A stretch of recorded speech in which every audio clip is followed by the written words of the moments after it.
아는형님이든 무한도전이든 간에 일단 예능이 성공하기 위해서는 멤버 간 케미가 좋아야 합니다. 멤버 간 케미가 좋지 않은 상태에서 아무리 대중적인 관심을 받는 혹은 화제성이 좋은 게스트가 나온다고 하더라 도 그 예능에서 재미를 느끼지 못하는 시청자는 당연히 그 예능 자체에 관심이 사라지게 되기 때문입니다. 그래서 예능이 시작되게 되면 그 예능에 출연하는 멤버들끼리 시간을 만들어주어 일단은 시청자들이 그 예능의 멤버들에게 관심을 갖고 팬이 될 수 있도록 하게 합니다.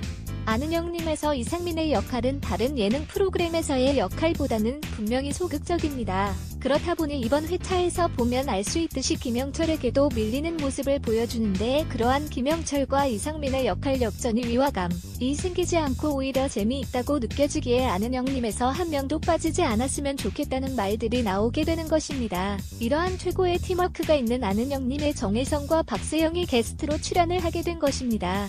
아는형님의 정혜성과 박세영이 출연한다고 하였을 때의 우려가 있었던 이유는 본적으로 정혜성과 박세영은 끼가 많은 방송인은 아니기 때문에 그들에게 재미를 뽑아내기 위해서 아는형님 고정 멤버 쪽에서 상당히 많은 무리수를 둬야 하기 때문입니다. 열심히 한다는 것과 재미있게 한다는 것은 많이 다릅니다. 그렇기에 아는형님의 출연한 많은 게스트들에게 재미를 만들어주기 위해서 아는형님의 멤버들이 충분히 노력하기 위해서 만들어낸 코너가 바로 신입생 코너입니다.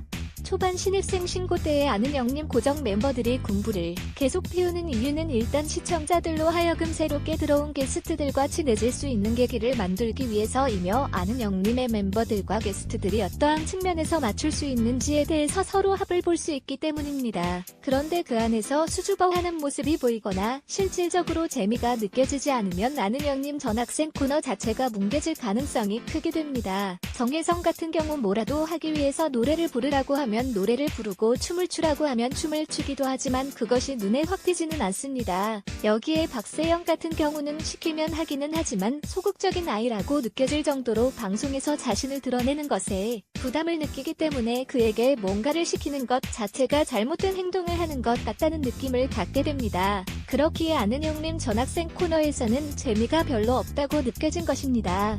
콩트형 식으로 코너를 만들어 놓으면 의외로 숫기가 없는 여배우들도 자신의 역할을 잘하게 됩니다. 그들은 배우이기 때문에 대본이 있는 상황극 자체에 최적화된 측면이 있기 때문입니다. 그렇기에 박세영이나 정혜성을 보면 오히려 아는여고 부부 동반 동창회에서 자신의 끼를 있는 그대로 그러면서도 매력적으로 보여주고 있었습니다. 실력이 좋다 나쁘다라는 개념이 아니라 일단은 무리 없이 자신의 매력을 있는 그대로 발산한다는 것입니다. 예능감이 별로 없는 박세영과 정혜성 입장에서 혼자 나오는 것이 부담이 되기에 같이 나올 수밖에 없다고 봅니다. 또한 어제 방송은 아는형님이 가지고 있는 장점이 단점보다 의외로 많다는 것을 증명한 회차라 할 수 있습니다. 정혜성과 박세영처럼 숫기 없는 배우가 정말로 많이 있습니다. 그러한 배우라 하더라도 SNL과 같은 상황극 중심의 코미디를 잘하는 경우가 많은데 어제 아는여고 부부 동반 동창회와 같은 코너 즉 상황극은 정혜성과 박세영에게 최적화된 코너라 할 수 있습니다.